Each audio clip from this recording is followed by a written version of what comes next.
The one thing that we do, however, whether it's both for the tenant or the landlord, we're very conscious that we're spending somebody else's money. We're not spending our own money when we're building this and when we're designing it. So we're very conscious about the fact that that each square foot costs money. So you want revenue producing space. We will avoid producing non-revenue producing space whenever possible. And you're going to say, well, what's non-revenue producing space? Right. I'm glad you asked that question, Mr. Galloway. Yeah, well, it's on my list.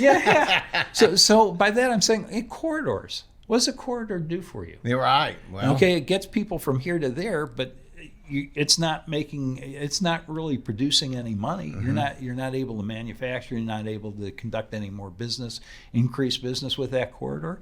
It's a convenience for your workforce, but it doesn't really do anything for your bottom line. So if I can eliminate a corridor, I'll eliminate a corridor. Now, obviously, sometimes you need them, but for the most part, revenue producing space. That's what we're interested in. I like that.